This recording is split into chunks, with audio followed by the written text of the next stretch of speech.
ഒരു വശത്ത് സാങ്കേതികവിദ്യയുടെ കടന്നുകയറ്റവും ഭരണകൂടങ്ങളുടെ പുതിയ നയങ്ങളും പ്രവാസി സമൂഹത്തിന്റെ നിലനിൽപ്പിനെ തന്നെ പുനർനിർവചിക്കാൻ നിർബന്ധിതരാക്കുമ്പോൾ, മറുവശത്ത് പശ്ചിമേഷ്യയിലെ പുതിയ നയതന്ത്ര ചൂതാട്ടങ്ങളും റഷ്യ യുക്രൈൻ യുദ്ധത്തിന്റെ ആഭ്യന്തര പ്രതിഫലനങ്ങളും ആഗോള സുസ്ഥിരതയെ വലിയ ചോദ്യചിഹ്നങ്ങൾക്ക് മുന്നിൽ നിർത്തുകയാണ്. പരമ്പരാഗത സമവാക്യങ്ങൾ തകരുകയും പുത്തൻ വെല്ലുവിളികൾ രൂപപ്പെടുകയും ചെയ്യുന്ന ഈ ആധുനിക യുഗത്തിൽ വിപണിയിലെ മാറ്റങ്ങളും അന്താരാഷ്ട്ര രാഷ്ട്രീയത്തിലെ നിഗൂഢമായ നീക്കങ്ങളും ലോകക്രമത്തെ എങ്ങനെ മാറ്റിമറിക്കുന്നുവെന്ന് നമുക്ക് വിശദമായി പരിശോധിക്കാം. ലോകയിലേക്ക് സ്വാഗതം.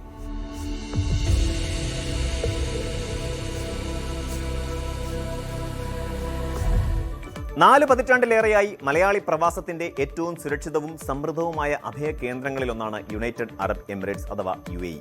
കേരളത്തിലെ ലക്ഷക്കണക്കിന് കുടുംബങ്ങളുടെ സാമ്പത്തിക അടിത്തറ കെട്ടിപ്പടുക്കുന്നതിലും സംസ്ഥാനത്തിന്റെ സമ്പദ് വ്യവസ്ഥയെ താങ്ങി നിർത്തുന്നതിലും ഗൾഫ് പണത്തിനുള്ള പങ്ക് ചരിത്രപരമായ ഒരു യാഥാർത്ഥ്യമാണ്. എന്നാൽ കാലം മാറുന്നതനുസരിച്ച് UAEയുടെ സാമ്പത്തിക സങ്കല്പങ്ങളും തൊഴിൽ നയങ്ങളും വലിയ രീതിയിൽ പരിഷ്കരിക്കപ്പെടുകയാണ്. ഇപ്പോൾ UAE തൊഴിൽ വിപണിയിൽ സംഭവിച്ചുകൊണ്ടിരിക്കുന്ന മാറ്റങ്ങൾ കേവലം ഒരു താൽക്കാലിക പ്രതിഭാസമല്ല, മറിച്ച് കരിയർ മേഖലയെ ആകെ മാറ്റിമറിക്കുന്ന വലിയൊരു ഘടനാപരമായ പരിവർത്തനമാണ്. ആർട്ടിഫിഷ്യൽ ഇന്റലിജൻസിന്റെ അതിവേഗത്തിലുള്ള കടന്നുകയറ്റവും അതോടൊപ്പം രാജ്യം നടപ്പിലാക്കുന്ന കർശനമായ സ്വദേശിവൽക്കരണ നയങ്ങളും ഒത്തുചേരുമ്പോൾ അത് പരമ്പരാഗതമായി അവിടെ ജോലി സ്വപ്നം കണ്ടിരുന്ന ലക്ഷക്കണക്കിന് പ്രവാസി ഉദ്യോഗാർത്ഥികൾക്ക് വലിയൊരു വെല്ലുവിളിയായി മാറുകയാണ്. വെറുമൊരു സർവകലാശാല ബിരുദം കൊണ്ട് മാത്രം ഇനി UAEയിൽ ഒരു മികച്ച ജോലി സ്വന്തമാക്കാം എന്ന് കരുതുന്നവർക്ക് വരും ദിവസങ്ങളിൽ വലിയ നിരാശയായിരിക്കും ഫലം എന്നാണ് വിപണിയിൽ നിന്നുള്ള സൂചനകൾ വ്യക്തമാക്കുന്നത്. പ്രമുഖ ആഗോള തൊഴിൽ പ്ലാറ്റ്ഫോമായ ഇൻഡീസ് പുറത്തുവിട്ട പുതിയ പഠന റിപ്പോർട്ടുകൾ വിരൽ ചൂണ്ടുന്നത് UAEയിലെ കോർപ്പറേറ്റ് മേഖലകളിൽ സംഭവിച്ചുകൊണ്ടിരിക്കുന്ന നിശബ്ദവും എന്നാൽ ശക്തവുമായ ഒരു വിപ്ലവത്തിലേക്കാണ്. മുൻകാലങ്ങളിൽ പുതിയ ബിരുദധാരികൾക്ക് UAEയിൽ എത്തുമ്പോൾ പ്രവൃത്തി പരിചയം നേടുന്നതിനായി സഹായകരമായിരുന്ന നിരവധി പരമ്പരാഗത ജൂനിയർ തസ്തികകൾ ഇന്ന് വിപണിയിൽ നിന്നും അതിവേഗം കുറഞ്ഞുകൊണ്ടിരിക്കുകയാണ്. ഡേറ്റാ പ്രോസസ്സിംഗ്, അടിസ്ഥാനപരമായ റിപ്പോർട്ട് തയ്യാറാക്കൽ, office administration, basic accounting, customer support തുടങ്ങി എൻട്രി ലെവൽ ജോലികൾ ഇന്ന് വലിയ തോതിൽ ആർട്ടിഫിഷ്യൽ ഇന്റലിജൻസ് സാങ്കേതിക വിദ്യയിലേക്ക് മാറിക്കഴിഞ്ഞു. മനുഷ്യർ ദിവസങ്ങളെടുത്ത് ചെയ്തിരുന്ന സങ്കീർണമായ ഡേറ്റാ വിശകലനങ്ങളും ദൈനംദിന ഓഫീസ് കാര്യങ്ങളും ഇന്ന് AI ടൂളുകൾ നിമിഷങ്ങൾക്കകം കൂടുതൽ കൃത്യതയോടെ ചെയ്തു തീർക്കുന്നു. ഇത്തരമൊരു മാറ്റം കമ്പനികൾക്ക് അവരുടെ പ്രവർത്തന ചെലവ് ഗണ്യമായി കുറയ്ക്കാൻ സഹായിക്കുന്നുണ്ടെങ്കിലും വിദേശങ്ങളിൽ നിന്ന് പുതുതായി എത്തുന്ന ഉദ്യോഗാർത്ഥികളുടെ ആദ്യകാല തൊഴിലവസരങ്ങളെയാണ് ഇത് നേരിട്ട് ബാധിക്കുന്നത്. ഒരു കാലത്ത് വലിയൊരു വിഭാഗം പ്രവാസി യുവാക്കൾക്ക് UAEയിലേക്കുള്ള പ്രവേശന കവാടമായിരുന്ന ഇത്തരം അഡ്മിൻ ജോലികൾ ചുരുങ്ങുന്നത് വിപണിയിലെ മത്സരത്തിന്റെ തീവ്രത ഇരട്ടിയാക്കുന്നു. സാങ്കേതിക വിദ്യയുടെ ഈ അധിനിവേശം കാരണം മുൻപത്തെ പോലെ ഒരു സാധാരണ ബിരുദ സർട്ടിഫിക്കറ്റുമായി UAEയിലെത്തി എളുപ്പത്തിൽ ജോലി കണ്ടെത്തുക എന്നത് പ്രവാസികൾക്ക് വലിയ വെല്ലുവിളിയായി മാറിയിരിക്കുകയാണ്. സാങ്കേതിക മുന്നേറ്റം സാധാരണ ജീവനക്കാരുടെ ആവശ്യകത കുറയ്ക്കുമ്പോൾ ഉദ്യോഗാർത്ഥികൾ തങ്ങളുടെ പരമ്പരാഗത തൊഴിൽ രീതികളിൽ മാറ്റം വരുത്താൻ നിർബന്ധിതരാവുകയാണ്. ആഗോള സാമ്പത്തിക അസ്ഥിരതയുടെയും കടുത്ത വിപണി മത്സരത്തിന്റെയും ഈ കാലഘട്ടത്തിൽ കമ്പനികളുടെ റിക്രൂട്ട്മെന്റ് നയങ്ങളിൽ കാതലായ മാറ്റങ്ങളാണ് ദൃഢമാകുന്നത്. പണ്ടൊക്കെ ഉയർന്ന മാർക്കോടെ പാസ്സായ സർട്ടിഫിക്കറ്റുകൾ കാണിച്ചാൽ എൻട്രി ലെവൽ ജോലികൾ എളുപ്പത്തിൽ ലഭിക്കുമായിരുന്നു. ഇന്നത്തെ കോർപ്പറേറ്റ് ലോകം ആവശ്യപ്പെടുന്നത് തികച്ചും വ്യത്യസ്തമായ കാര്യങ്ങളാണ്. ജോലിയിൽ പ്രവേശിക്കുന്ന ആദ്യ ദിവസം മുതൽ തന്നെ കമ്പനിക്ക് ലാഭമുണ്ടാക്കാൻ കഴിയുന്ന അല്ലെങ്കിൽ ഉൽപാദനക്ഷമത തെളിയിക്കാൻ സാധിക്കുന്ന ഉദ്യോഗാർത്ഥികളെയാണ് തൊഴിലുടമകൾ ഇപ്പോൾ പ്രധാനമായും തിരയുന്നത്. ഒരു പുതിയ ജീവനക്കാരനെ എടുത്ത് അവർക്ക് മാസങ്ങളോളം ശമ്പളം നൽകി പരിശീലനം നൽകാനുള്ള സമയമോ പണമോ ചെലവഴിക്കാൻ ഇന്നത്തെ കമ്പനികൾ ഒട്ടും തയ്യാറല്ല. അതുകൊണ്ട് തന്നെ പഠനകാലത്ത് വിവിധ ഇന്റേൺഷിപ്പുകൾ ചെയ്തവർ, തത്സമയ പ്രോജക്റ്റുകളിൽ പങ്കാളികളായവർ, അല്ലെങ്കിൽ ഫ്രീലാൻഡ് ജോലികളിലൂടെ പ്രായോഗിക ജ്ഞാനം തെളിയിച്ചവർ എന്നിവർക്ക് മാത്രമേ വിപണിയിൽ മുൻഗണന ലഭിക്കുന്നുള്ളൂ. വെറും അക്കാദമിക് മാർക്കുകൾക്കോ ഉയർന്ന റാങ്കുകൾക്കോ UAE തൊഴിൽ വിപണിയിൽ ഇനി വലിയ മൂല്യമുണ്ടാകില്ലെന്ന് പ്രമുഖ കമ്പനികളിലെ ഹ്യൂമൻ റിസോഴ്സ് മാനേജർമാർ ഒരേ സ്വരത്തിൽ വ്യക്തമാക്കുന്നു. പ്രായോഗിക തൊഴിൽ പരിചയമില്ലാത്ത ബിരുദങ്ങൾ വെറുമൊരു കടലാസ് കഷ്ണങ്ങളായി മാറുന്ന കാഴ്ചയാണ് UAEയിൽ ഇപ്പോൾ കണ്ടുവരുന്നത്. കമ്പനികൾ ഉദ്യോഗാർത്ഥികളിൽ നിന്ന് പ്രതീക്ഷിക്കുന്നത് വെറും അറിവല്ല, മറിച്ച് ആ അറിവ് എങ്ങനെ പ്രായോഗികമായി ബിസിനസ് വളർച്ചയ്ക്ക് ഉപയോഗിക്കാം എന്ന വൈദഗ്ധ്യമാണ്. മാറിവരുന്ന ഈ സാഹചര്യത്തിൽ UAEയിലെ കടുത്ത മത്സരമുള്ള തൊഴിൽ വിപണിയിൽ പിടിച്ചു നിൽക്കണമെങ്കിൽ പ്രവാസി യുവാക്കൾ തങ്ങളുടെ കഴിവുകൾ പുനർനിർവചിക്കേണ്ടതുണ്ട്. AI സാക്ഷരത, data analysis, digital marketing, cloud computing തുടങ്ങിയ ആധുനിക സാങ്കേതിക മേഖലകളിൽ കൃത്യമായ അറിവ് നേടുക എന്നത് ഇന്നത്തെ കാലത്ത് ഒരു ഓപ്ഷനല്ല, മറിച്ച് നിർബന്ധമാണ്. സാങ്കേതിക വിദ്യകൾ എത്രയൊക്കെ വികസിച്ചാലും ആർട്ടിഫിഷ്യൽ ഇന്റലിജൻസിന് പൂർണ്ണമായി പകരമാകാൻ കഴിയാത്ത ചില സുപ്രധാന മാനുഷിക കഴിവുകളുണ്ട്. അവ കൃത്യമായി മനസ്സിലാക്കി വളർത്തിയെടുക്കുകയാണ് പ്രവാസികൾ ചെയ്യേണ്ടത്. മികച്ച ആശയവിനിമയ പാടവം, സങ്കീർണമായ പ്രശ്നങ്ങൾ പെട്ടെന്ന് പരിഹരിക്കാനുള്ള മികവ്, സർഗാത്മകത, ചിന്ത, വൈകാരിക ബുദ്ധി എന്നിവയുള്ള ഉദ്യോഗാർത്ഥികളെ കണ്ടെത്താൻ കമ്പനികൾ ഇപ്പോഴും വലിയ താല്പര്യം കാണിക്കുന്നുണ്ട്. AI ടൂളുകളെ ഭീഷണിയായി കാണാതെ അവയെ ഫലപ്രദമായി ഉപയോഗിച്ചുകൊണ്ട് തങ്ങളുടെ ജോലി എങ്ങനെ കൂടുതൽ മെച്ചപ്പെടുത്താം എന്നറിയുന്നവർക്ക് മാത്രമേ ഈ പുതിയ വിപണിയിൽ അതിജീവിക്കാൻ സാധിക്കൂ. അതുകൊണ്ട് ബിരുദ പഠനത്തിനൊപ്പം തന്നെ ആധുനിക സാങ്കേതിക കഴിവുകൾ കൂടി നേടിയെടുക്കാൻ ഉദ്യോഗാർത്ഥികൾ പ്രത്യേകം ശ്രദ്ധിക്കേണ്ടതുണ്ട്. UAE തൊഴിൽ വിപണിയിൽ പ്രവാസികൾ നേരിടുന്ന മറ്റൊരു വലിയ ഘടകം അവിടുത്തെ ഭരണകൂടം നടപ്പിലാക്കുന്ന ശക്തമായ സ്വദേശിവൽക്കരണ നയങ്ങളാണ്.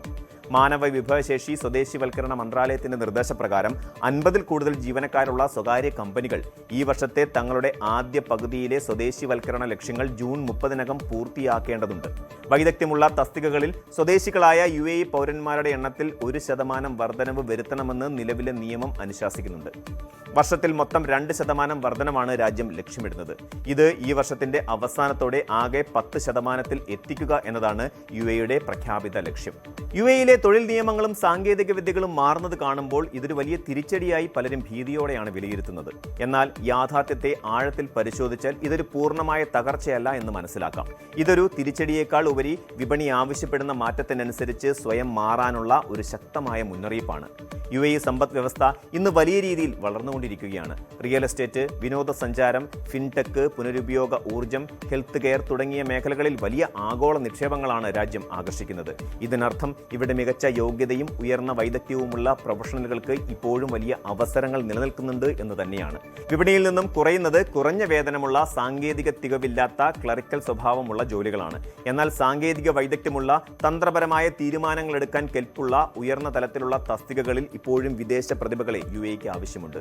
അതുകൊണ്ട് ഈ മാറുന്ന സാഹചര്യത്തെ ഒരു ഭീഷണിയായി കാണാതെ സ്വയം നവീകരിക്കാനും പുതിയ സാങ്കേതിക വിദ്യകൾ പഠിച്ചെടുക്കാനുമുള്ള ഒരു വലിയ അവസരമായി പ്രവാസികൾ ഇതിനെ കാണേണ്ടതുണ്ട്. ചുരുക്കത്തിൽ UAEയിലെ മാറിയ തൊഴിലന്തരീക്ഷം വിരൽ ചൂണ്ടുന്നത് പരമ്പരാഗതമായ തൊഴിൽ രീതികളുടെ അന്ത്യത്തിലേക്കാണ്. ആർട്ടിഫിഷ്യൽ ഇന്റലിജൻസും സ്വദേശിവൽക്കരണവും ഒരേ സമയം ശക്തമാകുമ്പോൾ വരും തലമുറയിലെ പ്രവാസി ഉദ്യോഗാർത്ഥികൾക്ക് മുന്നിലുള്ള വഴി കൂടുതൽ കഠിനമാകുമെന്നതിൽ തർക്കമില്ല. കേരളത്തിലെ വിദ്യാഭ്യാസ സ്ഥാപനങ്ങളും വിദ്യാർത്ഥികളും ഈ ആഗോള മാറ്റങ്ങളെ ഉൾക്കൊണ്ട് തങ്ങളുടെ പഠന രീതികളിലും കോഴ്സുകളിലും മാറ്റം വരുത്തേണ്ട സമയം അതിക്രമിച്ചിരിക്കുന്നു. വെറുമൊരു ബിരുദ സർട്ടിഫിക്കറ്റ് നേടുന്നതിലുപരി അന്താരാഷ്ട്ര വിപണിക്ക് അനുയോജ്യമായ പ്രായോഗിക കഴിവുകളും AI സാങ്കേതിക വിദ്യകളിലൂടെയുള്ള പരിചയവും സ്വന്തമാക്കാൻ പുതുതലമുറ തയ്യാറാകണം. മാറുന്ന വിപണിയുടെ ആവശ്യങ്ങൾ കൃത്യമായി മനസ്സിലാക്കി സ്വയം നവീകരിക്കുന്ന ഏതൊരു പ്രവാസിക്കും UAE ഇപ്പോഴും മികച്ച അവസരങ്ങളുടെ വാതായനങ്ങൾ തുറന്നു തന്നെയിടും എന്നതാണ് വസ്തുത.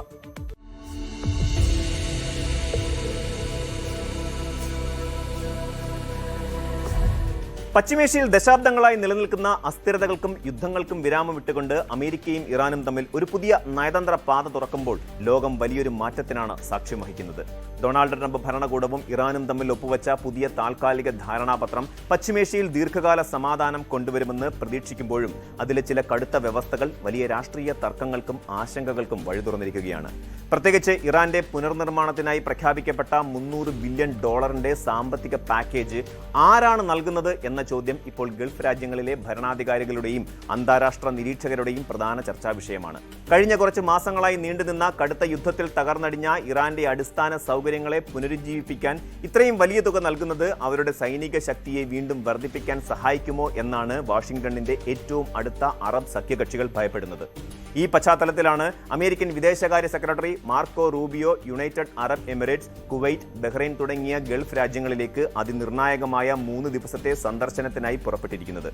ട്രംപ് ഭരണകൂടത്തിന്റെ പുതിയ ഇറാൻ നയം തങ്ങളുടെ പരമ്പരാഗത സുഹൃത്തുക്കളുടെ സുരക്ഷയെ യാതൊരു വിധത്തിലും ദോഷകരമായി ബാധിക്കില്ലെന്ന് ബോധ്യപ്പെടുത്തുക എന്ന കഠിനമായ ദൗത്യമാണ് റൂബിയോയ്ക്ക് മുന്നിലുള്ളത്. ഒരേ സമയം ശത്രുരാജ്യവുമായി സമാധാനം സ്ഥാപിക്കുകയും അതേസമയം സ്വന്തം സഖ്യകക്ഷികളുടെ വിശ്വാസം കാത്തു സൂക്ഷിക്കുകയും ചെയ്യുക എന്ന വലിയൊരു നയതന്ത്ര പരീക്ഷണത്തിനാണ് ഇപ്പോൾ വാഷിംഗ്ടൺ മുതിർന്നിരിക്കുന്നത്. സ്വിറ്റ്സർലൻഡിൽ നടന്ന രഹസ്യ ചർച്ചകൾക്കൊടുവിൽ ഫ്രാൻസിലെ വേഴ്സായ് കൊട്ടാരത്തിൽ വെച്ച് പ്രസിഡന്റ് ഡൊണാൾഡ് ട്രംപും ഇറാന്റെ പ്രതിനിധികളും തമ്മിൽ ഒപ്പുവെച്ച ധാരണാപത്രത്തിലെ ഏറ്റവും തർക്ക വിഷയമായ ഭാഗം ഇറാന്റെ സാമ്പത്തിക വികസനത്തിനും അടിസ്ഥാന സൗകര്യ പുനർനിർമ്മാണത്തിനുമായി മാറ്റിവെച്ചിരിക്കുന്ന $300 ബില്യൺ അന്താരാഷ്ട്ര ഫണ്ടാണ്.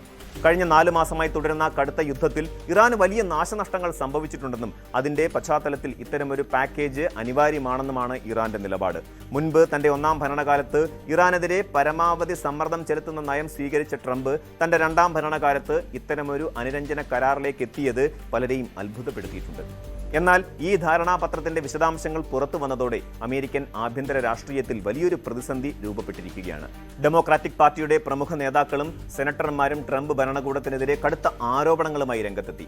അമേരിക്കയിൽ ലക്ഷക്കണക്കിന് ആളുകൾ ഭവനരഹിതരായി തെരുവിൽ കഴിയുമ്പോഴും ക്യാൻസർ പര്യവേഷണങ്ങൾക്കും കുട്ടികളുടെ പ്രാഥമിക വിദ്യാഭ്യാസത്തിനുമായി ആവശ്യത്തിന് ഫണ്ടില്ലാതെ രാജ്യം ബുദ്ധിമുട്ടുമ്പോഴും ശത്രുരാജ്യമായ ഇറാന് $300 ബില്യൺ വാരിക്കോരി നൽകുന്നത് രാജ്യദ്രോഹത്തിന് തുല്യമാണെന്നാണ് പ്രതിപക്ഷത്തിന്റെ വിമർശനം. എന്നാൽ ഇത്തരം ആരോപണങ്ങളെ പൂർണ്ണമായും നിഷേധിച്ചുകൊണ്ട് പ്രസിഡന്റ് ട്രംപ് തന്റെ സോഷ്യൽ മീഡിയ പ്ലാറ്റ്ഫോമായ ട്രൂത്ത് സോഷ്യലിലൂടെ രംഗത്ത് വന്നു. അമേരിക്കയുടെ ഭാഗത്തു നിന്ന് ഒരു സെന്റ് പോലും ഇറാനിലേക്ക് പോകുന്നില്ലെന്നും ഇതെല്ലാം മാധ്യമങ്ങൾ ചമച്ചുണ്ടാക്കുന്ന വ്യാജ വാർത്തകൾ മാത്രമാണെന്നും അദ്ദേഹം വ്യക്തമാക്കി. ഈ കരാർ വഴി അമേരിക്കയ്ക്ക് വലിയ വിജയവും അന്താരാഷ്ട്ര വിപണിയിൽ എണ്ണവിലയിൽ വൻ കുറവും മാത്രമാണ് ഉണ്ടാകാൻ പോകുന്നതെന്നാണ് ട്രംപിന്റെ അവകാശവാദം. എങ്കിലും ഈ ഭീമമായ തുകയുടെ ഉറവിടം എവിടെയാണെന്നതിനെക്കുറിച്ച് സഖ്യകക്ഷികൾക്കിടയിൽ ഇപ്പോഴും കടുത്ത സംശയങ്ങൾ നിലനിൽക്കുന്നുണ്ട്. അമേരിക്കൻ നികുതിദായകരുടെ പണമല്ല ഇതിനായി ഉപയോഗിക്കുന്നതെങ്കിൽ പിന്നെ ആരാണ് ഈ $300 ബില്യൺ ഇറാനിന് നൽകുന്നത് എന്ന ചോദ്യത്തിന് American vice president JD Vance വ്യക്തമായ വിശദീകരണം നൽകിയിട്ടുണ്ട്. സ്വിറ്റ്സർലൻഡിൽ ഖത്തറിന്റെയും പാകിസ്ഥാന്റെയും മധ്യസ്ഥതയിൽ നടന്ന സാങ്കേതിക ചർച്ചകൾക്ക് നേതൃത്വം നൽകിയ ശേഷം മാധ്യമങ്ങളെ കണ്ട വാൻസ് വ്യക്തമാക്കിയത് ഈ തുക പൂർണ്ണമായും ഗൾഫ് മേഖലയിലെ സമ്പന്ന രാജ്യങ്ങളും അന്താരാഷ്ട്ര സ്വകാര്യ നിക്ഷേപകരും ചേർന്നാണ് കണ്ടെത്തേണ്ടത് എന്നാണ്. ഇറാൻ തങ്ങളുടെ ആണവ പദ്ധതികൾ പൂർണ്ണമായും ഉപേക്ഷിക്കുകയും അവരുടെ ആണവ കേന്ദ്രങ്ങൾ അന്താരാഷ്ട്ര ഏജൻസികളുടെ കർശനമായ പരിശോധനകൾക്കായി തുറന്നു കൊടുക്കുകയും ചെയ്താൽ മാത്രമേ ഈ പുനർനിർമ്മാണ ഫണ്ട് ലഭ്യമാകൂ. ഇറാൻ തങ്ങളുടെ ശത്രുതാപരമായ നിലപാടുകൾ അവസാനിപ്പിക്കുകയാണെങ്കിൽ പശ്ചിമേഷ്യയിലെ മറ്റ് അറബ് രാജ്യങ്ങൾ ഇറാനിൽ വലിയ തോതിൽ നിക്ഷേപം നടത്താൻ താൽപ്പര്യമുണ്ട്. നിലവിൽ അമേരിക്ക ഏർപ്പെടുത്തിയിരിക്കുന്ന കടുത്ത സാമ്പത്തിക ഉപരോധങ്ങൾ കാരണം UAE, സൗദി അറേബ്യയോ പോലെയുള്ള രാജ്യങ്ങൾക്ക് ഇറാനിൽ പണം നിക്ഷേപിക്കാൻ സാധിക്കില്ല.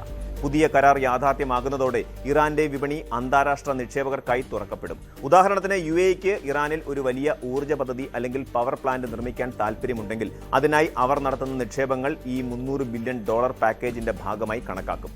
അതായത് അമേരിക്ക നേരിട്ട് പണം നൽകുന്നതിന് പകരം ഇറാന്റെ വികസനത്തിനായി ഗൾഫ് രാജ്യങ്ങളുടെയും സ്വകാര്യ കമ്പനികളുടെയും നിക്ഷേപങ്ങൾ ആകർഷിക്കാനുള്ള ഉപരോധ ഇളവുകൾ നൽകുക മാത്രമാണ് വാഷിംഗ്ടൺ ചെയ്യുന്നത്. എന്നാൽ ഇറാൻ ഒരു സാധാരണ ജനാധിപത്യപരമായ അന്താരാഷ്ട്ര ക്രമത്തിലേക്ക് മാറാൻ തയ്യാറായാൽ മാത്രമേ ഈ നിക്ഷേപങ്ങൾ യാഥാർത്ഥ്യമാകൂ എന്ന കടുത്ത വ്യവസ്ഥയും അമേരിക്ക മുന്നോട്ട് വയ്ക്കുന്നുണ്ട്. അമേരിക്കയുടെ ഈ സാമ്പത്തിക തന്ത്രങ്ങൾ ഗൾഫ് രാജ്യങ്ങളുടെ സുരക്ഷാ ആശങ്കകളെ പൂർണ്ണമായി പരിഹരിക്കാൻ തക്കവണ്ണമുള്ളതല്ല.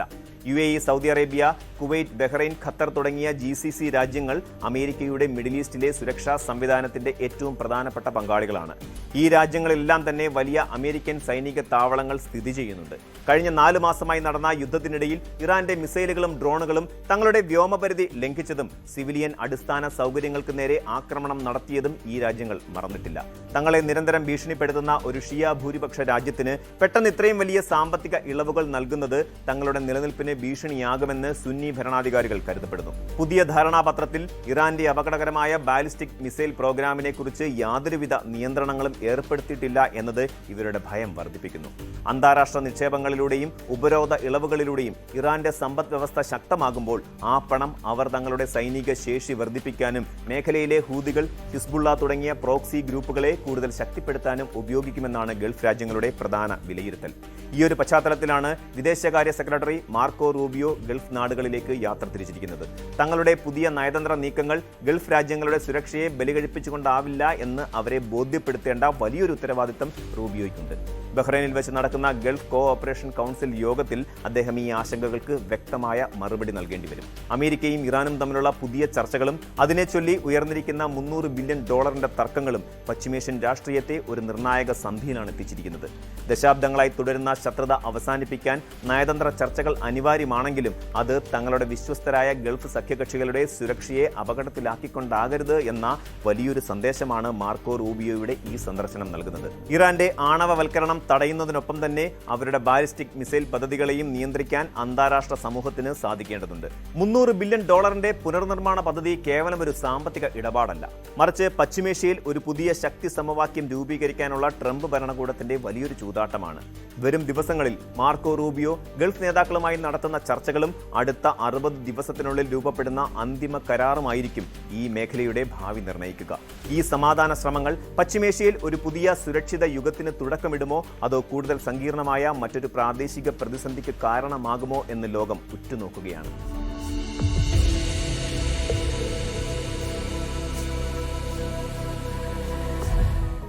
ഏതൊരു പരമാധികാര രാഷ്ട്രത്തിന്റെയും തലസ്ഥാന നഗരി ആക്രമിക്കപ്പെടുമ്പോൾ അവിടുത്തെ ഭരണാധികാരികളിൽ നിന്ന് രാജ്യം പ്രതീക്ഷിക്കുന്നത് ദ്രുതഗതിയിലുള്ള പ്രതികരണങ്ങളും ജനങ്ങൾക്ക് ആത്മവിശ്വാസം നൽകുന്ന പ്രസ്താവനകളുമാണ്. ശത്രുവിന്റെ വ്യോമാക്രമണം സ്വന്തം ജനതയുടെ നെഞ്ചിലേക്ക് പതിക്കുമ്പോൾ പതറാതെ രാജ്യത്തെ നയിക്കാൻ തങ്ങൾക്ക് കഴിയും എന്ന് ലോകത്തെ ബോധ്യപ്പെടുത്തേണ്ടത് ഏതൊരു ശക്തനായ നേതാവിന്റെയും പ്രാഥമികമായ കടമയാണ്. എന്നാൽ റഷ്യൻ തലസ്ഥാന നഗരിയായ മോസ്കോയുടെ ഹൃദയഭാഗത്തുള്ള തന്ത്രപ്രധാനമായ എണ്ണ ശുദ്ധീകരണശാലയ്ക്ക് നേരെ ചരിത്രത്തിലെ ഏറ്റവും വലിയ ഡ്രോൺ ആക്രമണം ഉണ്ടായപ്പോൾ ലോകത്തെ ഏറ്റവും ശക്തനായ ഏകാധിപതി എന്ന് വിശേഷിപ്പിക്കപ്പെടുന്ന വ്ളാഡിമിർ പുടിൻ സ്വീകരിച്ചത് അസ്വാഭാവികവും നിഗൂഢവുമായ ഒരു മൗനമായിരുന്നു. റഷ്യൻ തലസ്ഥാന നഗരിയിൽ യുക്രൈൻ നടത്തിയ ഈ ശക്തമായ വ്യോമാക്രമണം ക്രെംലിൻ കെട്ടിപ്പടുത്ത സുരക്ഷാ കോട്ടകളുടെ പൊള്ളത്തരം പൂർണ്ണമായും തുറന്നു കാട്ടുന്നതായിരുന്നു. എന്നാൽ ഈ വലിയ സുരക്ഷാ വീഴ്ചയെക്കുറിച്ച് സ്വന്തം ജനങ്ങളോട് വിശദീകരിക്കാനോ രാജ്യത്തിന് ഉറപ്പ് നൽകാനോ പുടിൻ തയ്യാറായില്ല എന്നത് അന്താരാഷ്ട്ര രാഷ്ട്രീയ നിരീക്ഷകരെയും സൈനിക വിദഗ്ധരെയും ഒരുപോലെ അമ്പരപ്പിച്ചിരിക്കുകയാണ്. ഒരു ഭരണാധികാരിയുടെ പ്രസംഗത്തെക്കാൾ കൂടുതൽ കാര്യങ്ങൾ ചിലപ്പോൾ അദ്ദേഹത്തിന്റെ ആഴത്തിലുള്ള മൗനം വിനിമയം ചെയ്തേക്കാം എന്ന രാഷ്ട്രീയ തത്വമാണ് ഇവിടെ അന്വർത്ഥമാകുന്നത്. വർഷങ്ങളായി കെട്ടിപ്പടുത്ത അജയ്യതയുടെ പ്രതിച്ഛായ തകർന്നടിയുമ്പോൾ ഉണ്ടാകുന്ന നിസ്സഹായാവസ്ഥയാണ് പുടിന്റെ ഈ നിശബ്ദതയ്ക്ക് പിന്നിലെന്നാണ് പുറത്തുവരുന്ന റിപ്പോർട്ടുകൾ സൂചിപ്പിക്കുന്നത്. മോസ്കോ നഗരത്തിന്റെ തെക്ക് കിഴക്കൻ അതിർത്തിയിലുള്ള കപ്പൂത്തിനിയ ജില്ലയിലെ ഗാസ്പ്രോം നെഫ്റ്റ് എണ്ണ ശുദ്ധീകരണശാലയ്ക്ക് നേരെയാണ് യുക്രൈൻ നൂറുകണക്കിന് ഡ്രോണുകൾ ഉപയോഗിച്ച് ആഞ്ഞടിച്ചത്. മോസ്കോ മേഖലയ്ക്ക് ആവശ്യമായ ഇന്ധനത്തിന്റെ മൂന്നിലൊന്നും ഉൽപ്പാദിപ്പിക്കുന്ന ഈ നിർണായക കേന്ദ്രത്തിന് നേരെ ഒന്നിനു പുറകെ ഒന്നായി 2 തവണയാണ് ഒരാഴ്ചയ്ക്കുള്ളിൽ ആക്രമണമുണ്ടായത്. ആകാശത്ത് മൈലുകളോളം ഉയർന്ന കറുത്ത പുകപടലങ്ങളും മോസ്കോ നഗരത്തിലെ ജനവാസ മേഖലകളിൽ പെയ്തിറങ്ങിയ കറുത്ത ഇന്ധന മഴയും റഷ്യൻ ജനതയിൽ വലിയ പരിഭ്രാന്തിയാണ് സൃഷ്ടിച്ചത്. തലസ്ഥാനത്തെ 4 പ്രമുഖ വിമാനത്താവളങ്ങളുടെ പ്രവർത്തനം താൽക്കാലികമായി നിർത്തിവെക്കേണ്ടി വന്നതും 14ലധികം ആഭ്യന്തര അന്താരാഷ്ട്ര സർവീസുകൾ തടസ്സപ്പെട്ടതും മോസ്കോ നേരിട്ട ഏറ്റവും വലിയ നാണക്കേടായി മാറി. തങ്ങളുടെ വ്യോമ പ്രതിരോധ സംവിധാനങ്ങൾ അജയ്യമാണെന്ന് വർഷങ്ങളായി ക്രെംലിൻ നടത്തിവന്ന പ്രചാരണങ്ങളുടെ ആയുസ് മിനിറ്റുകൾക്കുള്ളിൽ യുക്രൈൻ ഡ്രോണുകൾ ഇല്ലാതെയാക്കി. ഈ കടുത്ത പ്രതിസന്ധി ഘട്ടത്തിലും പുടിൻ കസാനിൽ നടന്ന ആസിയാൻ രാജ്യങ്ങളുടെ ഉച്ചകോടിയിൽ പങ്കെടുക്കുകയോ അന്താരാഷ്ട്ര വ്യാപാരത്തെക്കുറിച്ച് സംസാരിക്കുകയോ ചെയ്തുകൊണ്ട് ആഭ്യന്തരമായി നടക്കുന്ന യുദ്ധക്കെടുതികളെ പൂർണ്ണമായി അവഗണിക്കുന്ന നിലപാടാണ് സ്വീകരിച്ചത്. ഈ തരം താഴ്ത്തൽ തന്ത്രം ജനങ്ങളിലെ പരിഭ്രാന്തി കുറയ്ക്കാനാണോ അതോ തന്റെ പരാജയം മറച്ചുവെക്കാനാണോ എന്ന ചോദ്യം റഷ്യൻ ജനതയ്ക്കുള്ളിൽ തന്നെ ഇപ്പോൾ ശക്തമായി ഉയരുന്നുണ്ട്. റഷ്യൻ സൈന്യം തങ്ങളുടെ ഏറ്റവും അത്യാധുനികമായ ടോർ, ബുക്ക്, S-300, S-400 തുടങ്ങിയ മിസൈൽ വിരുദ്ധ സംവിധാനങ്ങൾ മോസ്കോയിലെ ജനവാസ മേഖലകളിലും നഗരമധ്യത്തിലും വരെ വിന്യസിച്ചിട്ടും ഈ ദുരന്തം തടയാൻ കഴിഞ്ഞില്ല എന്നത് റഷ്യൻ സൈനിക നേതൃത്വത്തെ വലിയ പ്രതിസന്ധിയിലാക്കിയിട്ടുണ്ട്. യുക്രൈൻ സായുധ സേനയുടെ റിസർവിസ്റ്റ് കൗൺസിൽ ചെയർമാനായ ഇവാൻ തിമോച്കോയുടെ നിരീക്ഷണ പ്രകാരം മോസ്കോയെ സംരക്ഷിക്കാൻ റഷ്യ തങ്ങളുടെ പക്കലുള്ള എല്ലാ തന്ത്രപ്രധാന ആയുധങ്ങളും തലസ്ഥാന നഗരിയിലേക്ക് മാറ്റിയിരുന്നു. വീടുകൾക്കും പൊതുകെട്ടിടങ്ങൾക്കും സമീപം പോലും വിന്യസിക്കപ്പെട്ട ഈ വൻകിട സംവിധാനങ്ങളുടെ ആകെ ഫലപ്രാപ്തി സ്വന്തം എണ്ണ സംഭരണശാലകൾക്ക് മുകളിലേക്ക് മിസൈലുകൾ പതിക്കുന്നത് നോക്കി നിൽക്കേണ്ടി വന്നു എന്നതാണ്. ഇതിലും ഭയാനകമായ വസ്തുത, യുക്രൈൻ ഡ്രോണുകളെ തടയാൻ റഷ്യൻ വ്യോമ പ്രതിരോധ സേന തൊടുത്തുവിട്ട മിസൈലുകൾ ലക്ഷ്യം തെറ്റി സ്വന്തം എണ്ണ ടാങ്കറുകൾക്ക് മുകളിൽ പതിച്ചതായി ചില സ്വതന്ത്ര മാധ്യമങ്ങളും മിലിറ്ററി ബ്ലോഗർമാരും റിപ്പോർട്ട് ചെയ്തു എന്നതാണ്. സ്വന്തം സുരക്ഷാ സംവിധാനങ്ങളുടെ ഈ തരത്തിലുള്ള പൊരുത്തക്കേടുകളും പരാജയങ്ങളും ജനങ്ങളോട് തുറന്നു പറയാൻ കഴിയാത്തതുകൊണ്ടാണ് പുടിൻ മൗനം പാലിക്കുന്നത്. വർഷങ്ങളായി ക്രെംലിൻ റഷ്യൻ ജനതയ്ക്ക് മുന്നിൽ അവതരിപ്പിച്ചുകൊണ്ടിരുന്ന ഒരു മിഥ്യാധാരണയുണ്ട്. യുക്രൈനിൽ നടക്കുന്നത് കേവലം ഒരു പ്രത്യേക സൈനിക നടപടി മാത്രമാണെന്നും സാധാരണക്കാരായ റഷ്യൻ പൗരന്മാരുടെ ജീവിതത്തെ അതൊരിക്കലും ബാധിക്കില്ല എന്നതുമായിരുന്നു ആ വാഗ്ദാനം. എന്നാൽ മോസ്കോയുടെ ആകാശത്തുയർന്ന കറുത്ത പുക ആ മിഥ്യാധാരണയെ പൂർണ്ണമായും ഭേദിച്ചിരിക്കുന്നു. തന്റെ പരാജയങ്ങൾ ജനങ്ങൾക്ക് മുന്നിൽ വിശദീകരിക്കാൻ പുടിൻ ഇഷ്ടപ്പെടുന്നില്ല എന്ന് ക്രെംലിന്റെ മുൻ രാഷ്ട്രീയ ഉപദേശകനായിരുന്ന അബ്ബാസ് ഗലിയാമോവ് ചൂണ്ടിക്കാണിക്കുന്നുണ്ട്. മൗനത്തിലൂടെ തനിക്കൊന്നും സംഭവിച്ചിട്ടില്ലെന്നും എല്ലാം നിയന്ത്രണ വിധേയമാണെന്നും കാണിക്കാൻ പുടിൻ ശ്രമിക്കുമ്പോൾ സാധാരണക്കാരായ റഷ്യക്കാർക്ക് അത് ഭരണാധികാരിയുടെ നിസ്സംഗതയും തങ്ങളോടുള്ള അവഗണനയുമായാണ് അനുഭവപ്പെടുന്നത്. വ്യോമാക്രമണ സൈറനുകൾ മുഴങ്ങാത്ത നഗരത്തിൽ ആളുകൾ സ്വന്തം സുരക്ഷയെക്കുറിച്ച് ഭയപ്പെടാൻ തുടങ്ങിയിരിക്കുന്നു എന്നത് ഭരണകൂടത്തിന് വലിയ വെല്ലുവിളിയാണ്. റഷ്യ യുക്രൈൻ യുദ്ധം അതിന്റെ 4ാം വർഷം പിന്നിടുമ്പോൾ യുദ്ധത്തിന്റെ അടിസ്ഥാനപരമായ ലക്ഷ്യങ്ങളിൽ വലിയ മാറ്റം വന്നിട്ടുണ്ടെന്നാണ് സൈനിക നിരീക്ഷകർ വിലയിരുത്തുന്നത്. തുടക്കത്തിൽ യുക്രൈൻ തലസ്ഥാനമായ കീവ് ഏതാനും ദിവസങ്ങൾക്കുള്ളിൽ പിടിച്ചടക്കി റഷ്യൻ സാമ്രാജ്യം വികസിപ്പിക്കുക എന്നതായിരുന്നു പുടിന്റെ ലക്ഷ്യമെങ്കിൽ ഇന്നത് പുടിൻ ഭരണകൂടത്തിന്റെ നിലനിൽപ്പിനായുള്ള പോരാട്ടമായി മാറിയിരിക്കുന്നു. യുദ്ധം ഇനി ഒരിക്കലും ഒരു വിജയത്തിൽ കലാശിക്കില്ല എന്ന ആഭ്യന്തര യാഥാർത്ഥ്യം ക്രെംലിനിലെ ഉന്നത ഉദ്യോഗസ്ഥരും റഷ്യൻ രാഷ്ട്രീയ പ്രഭുക്കന്മാരും തിരിച്ചറിഞ്ഞു കഴിഞ്ഞിട്ടുണ്ടെന്ന് ഇവാൻ തിമോച്കോ വ്യക്തമാക്കുന്നുണ്ട്. യുദ്ധം സ്വന്തം അതിർത്തികൾക്കുള്ളിലേക്ക്, പ്രത്യേകിച്ച് ഭരണകൂടത്തിന്റെ കേന്ദ്ര ബിന്ദുവായ മോസ്കോയിലേക്ക് പടരുമ്പോൾ പുടിന്റെ നേതൃത്വത്തെക്കുറിച്ചുള്ള ചോദ്യങ്ങൾ റഷ്യൻ അധികാര ഇടനാഴികളിൽ ശക്തമാവുകയാണ്. ഇത് കേവലം ഒരു അതിർത്തി തർക്കമല്ല, മറിച്ച് ക്രെംലിൻ ഭരണകൂടത്തിന്റെ അടിത്തറ ഇളക്കുന്ന പ്രതിസന്ധിയാണ്. ഈ നിരന്തരമായ തിരിച്ചടികൾ റഷ്യയിലെ പ്രാദേശിക ഭരണാധികാരികൾക്കും എലൈറ്റ് ഗ്രൂപ്പുകൾക്കുമിടയിൽ കടുത്ത ഭിന്നതയ്ക്ക് കാരണമായിട്ടുണ്ട്. സൈനിക പരാജയങ്ങളുടെ ഉത്തരവാദിത്തം പരസ്പരം ചുമത്താൻ വിവിധ ഗ്രൂപ്പുകൾ ശ്രമിക്കുമ്പോൾ തന്നെ പുടിന് ശേഷമുള്ള ഒരു റഷ്യൻ രാഷ്ട്രീയ സാഹചര്യം എങ്ങനെയായിരിക്കുമെന്നതിനെക്കുറിച്ചുള്ള രഹസ്യ ചർച്ചകളും ആഭ്യന്തരമായി നടക്കുന്നുണ്ട്. വ്ളാഡിമിർ പുടിന്റെ അഭാവം ഉൾക്കൊള്ളാൻ റഷ്യൻ പൊതുസമൂഹം എത്രത്തോളം സജ്ജമാണെന്ന് പരിശോധിക്കാനുള്ള ബോധപൂർവമായ നീക്കങ്ങൾ പോലും ഭരണകൂടത്തിനുള്ളിൽ നിന്ന് തന്നെ ഉണ്ടാകുന്നുണ്ടെന്നാണ് US രഹസ്യാന്വേഷണ ഏജൻസികൾ നൽകുന്ന മുന്നറിയിപ്പ്. അതുകൊണ്ട് തന്നെ പുടിന്റെ മൗനം കേവലം ഒരു തന്ത്രമല്ല, മറിച്ച് തന്റെ സ്വന്തം സിംഹാസനം സംരക്ഷിക്കാൻ അദ്ദേഹം നടത്തുന്ന ആഭ്യന്തര രാഷ്ട്രീയ ചൂതാട്ടത്തിന്റെ ഭാഗം കൂടിയാണ്. യുദ്ധമുന്നണിയിലെ പരാജയം സ്വന്തം ആഭ്യന്തര ഭരണത്തെ ബാധിക്കാതിരിക്കാൻ അദ്ദേഹം നടത്തുന്ന ഈ നിശബ്ദ നീക്കങ്ങൾ എത്രത്തോളം വിജയിക്കും എന്നത് കണ്ടറിയേണ്ടതാണ്. മോസ്കോയിലെ എണ്ണ ശുദ്ധീകരണ ശാലകൾക്ക് നേരെ യുക്രൈൻ നടത്തുന്ന ആക്രമണങ്ങൾ കേവലം പ്രതീകാത്മകമായ സൈനിക നീക്കങ്ങൾ മാത്രമല്ല, മറിച്ച് റഷ്യയുടെ സാമ്പത്തിക നട്ടെല്ലൊടിക്കാൻ ലക്ഷ്യമിട്ടിട്ടുള്ള ദീർഘകാല തന്ത്രത്തിന്റെ ഭാഗമാണ്. റഷ്യയുടെ യുദ്ധച്ചെലവുകൾക്കുള്ള പ്രധാന വരുമാന സ്രോതസ് അവരുടെ എണ്ണ കയറ്റുമതിയും ഇന്ധന വിപണിയുമാണ്. യുക്രൈൻ വിക്ഷേപിക്കുന്ന ദീർഘദൂര ഡ്രോണുകൾ റഷ്യയിലെ വിവിധ ഭാഗങ്ങളിലുള്ള എണ്ണ ഉൽപ്പാദന കേന്ദ്രങ്ങളെയും റിഫൈനറികളെയും വ്യവസ്ഥാപിതമായി തകർക്കുകയാണ് ചെയ്യുന്നത്. ഇതിനകം തന്നെ റഷ്യയിലെ ഇന്ധന ഉൽപ്പാദനത്തിൽ ഗണ്യമായ കുറവുണ്ടായതായും ആഭ്യന്തര വിപണിയിലെ ക്ഷാമം പരിഹരിക്കാൻ കടൽമാർഗം പെട്രോളിയം ഉൽപ്പന്നങ്ങൾ ഇറക്കുമതി ചെയ്യാൻ റഷ്യ ഒരുങ്ങുന്നതായും അന്താരാഷ്ട്ര മാധ്യമങ്ങൾ റിപ്പോർട്ട് ചെയ്യുന്നു. വിദേശ രാജ്യങ്ങൾക്ക് ഇന്ധനം കയറ്റി അയച്ചിരുന്ന ഒരു വൻ ശക്തി സ്വന്തം ആവശ്യങ്ങൾക്കായി ഇന്ധനം ഇറക്കുമതി ചെയ്യേണ്ടി വരുന്ന അവസ്ഥ പുടിൻ ഭരണകൂടത്തിന് വലിയൊരു സാമ്പത്തിക തിരിച്ചടിയാണ്. ക്രെംലിനിൽ നിന്നുള്ള ഈ വലിയ നിശബ്ദത റഷ്യൻ രാഷ്ട്രീയത്തിലും ആഗോള വ്യവസ്ഥിതിയിലും വരാനിരിക്കുന്ന വലിയൊരു കൊടുങ്കാറ്റിന്റെ മുന്നോടിയാണെന്ന് വേണം കരുതാൻ. ഏകാധിപതിയുടെ മൗനം ചിലപ്പോൾ ഒരു സാമ്രാജ്യത്തിന്റെ തകർച്ചയുടെ ആദ്യ അടയാളമായി ചരിത്രത്തിൽ രേഖപ്പെടുത്തപ്പെട്ടേക്കാം.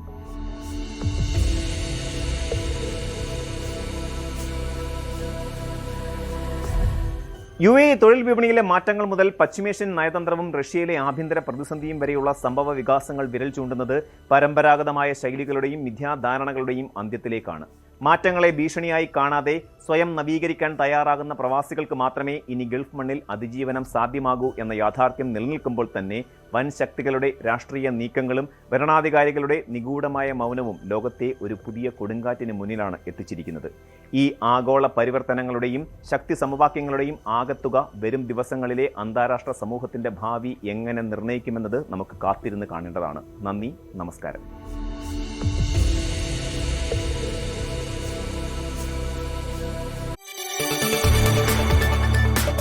കൂടുതൽ വാർത്തകൾക്ക് news 18 Keralam YouTube channel subscribe ചെയ്യുക.